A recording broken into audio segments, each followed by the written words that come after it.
Many of us are quite familiar with the battles of modern history.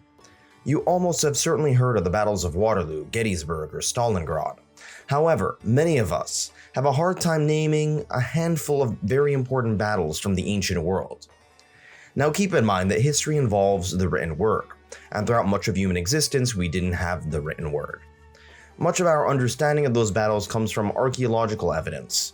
So, for this reason, many of the battles I'm going to mention are going to come from the Middle East. This is not because this region is more important than any other part of the world, although it certainly is very important, but because this region has the earliest written records.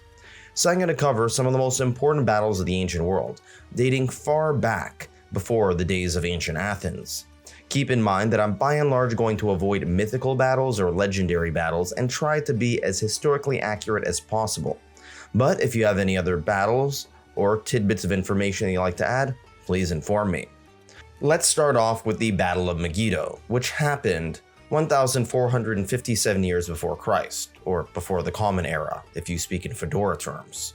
This was a battle between ancient Egypt and various Canaanite coalitions. If you don't know, the region of Canaan is what now is made up of Israel, the Palestinian territories, Jordan and Lebanon, and maybe parts of Egypt.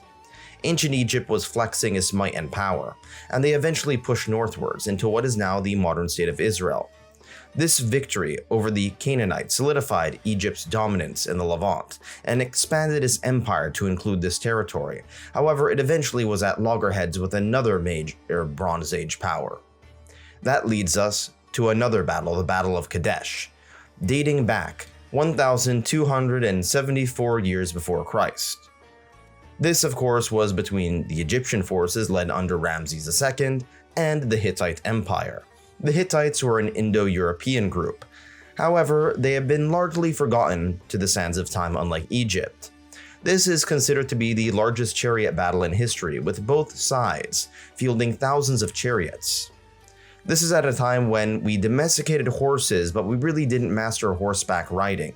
We also had the wheel, and with the horse and the wheel, we now had chariots.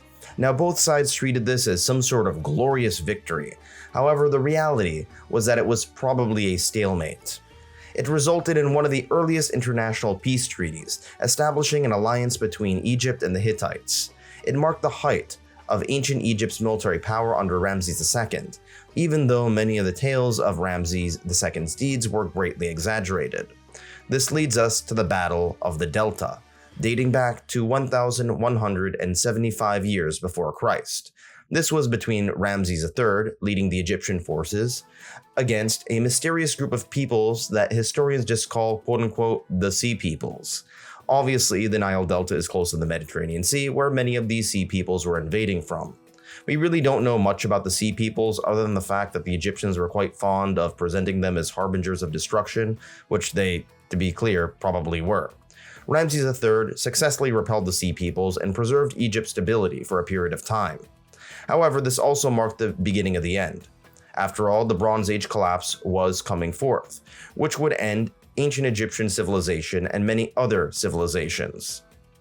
Next up is the Battle of Ibalit, which I am certainly mispronouncing. This dates back to 2300 BCE. This was between the Ebionite kingdom and the Sumerians and Akkadians. We really don't know too much about many of these battles because at the end of the day they were so far back in the past that much of it is just mired in mystery.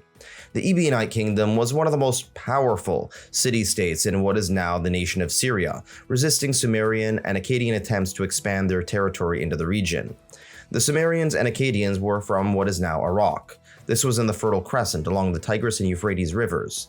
The Sumerians were the first civilization composed of many independent city-states, and they were conquered by the Akkadians. And once those two cultures merged into a synergy, they went on to conquer other people groups, namely to the west in what is now Syria. In 2100 BC, or BCE, we had the Battle of Albi. This was a battle between the Sumerians, who were a collection of city-states, and the Akkadians. The Akkadians were led by a man by the name of Sargon of Akkad. The Akkadians were a Semitic people group, and Akkad more accurately, or Sargon Akkad, was truly the first conqueror in human history. Unlike many other previous battles that by and large were stalemates in recorded history, this was the first true conquest that we can confirm. The Akkadians, who once helped the Sumerians conquer other people groups, eventually conquered Sumeria, and these Akkadians were Semitic peoples. This set the trend of Semitic languages that still dominates the Middle East to this day in forms of Arabic and Hebrew. But let's move on to another part of the world that I have been so far neglecting: Europe. Or more accurately, Asia, but a part of Asia that is closely associated with Europe via Greece via the Battle of Troy. This happened 1,200 years before Christ, allegedly. This was between the Mycenaean Greeks, who were sort of kind of the proto-civilization of classical Greece, versus the forces of the city-state of Troy. The Battle of Troy is obviously largely legendary, so I'm kind of betraying part of the original purpose of this video, but I kept it in anyway, as it does have some strong degree of historical truth. We do know that there was a Bronze Age city called Troy, and of course there's the famous tale of Homer's epic, the Iliad.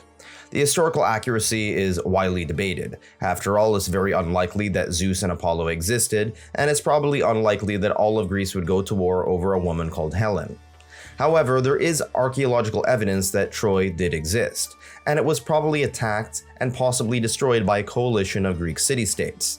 This probably did not involve giant wooden horses. However, the prolonged siege ultimately failed, with the Greeks using the stratagem of supposed fabled horses, whether or not they actually existed, to infiltrate and capture the city. The fall of Troy is oftentimes seen as marking the end of Mycenaean civilization and the beginning of the Greek Dark Ages. Now you might be thinking, why did they mark the beginning of the Dark Ages? After all, the Greeks had supposedly won, at least according to the story. Well, there was the Battle of Hellespont, which I'm mispronouncing terribly. This battle was in the aftermath of the conquest of Troy, located in what is now modern-day Turkey, like Troy. In this battle, the Greek naval forces managed to defeat the Trojan forces and gain access to the Straits of the Black Sea. If there was a true Trojan War, the most likely scenario was that it wasn't a battle between gods or a fight over a woman called Helen, but rather Greek access to various straits that would connect to the Black Sea. But then again, we really don't know much about the true outcome of it other than it preceded the Dark Ages, so who knows? That's the whole point. That's the one message of this video. There's so much mystery here that it's really hard to tell. And there you have it. Those are some of the most important battles of ancient history, namely the Bronze Age. These helped shape the political and cultural landscapes of the ancient world, influencing military tactics, diplomacy, and the legacy of subsequent empires. They blur the lines between history and mythology, becoming legendary and influencing many battles in the future. Thanks for watching.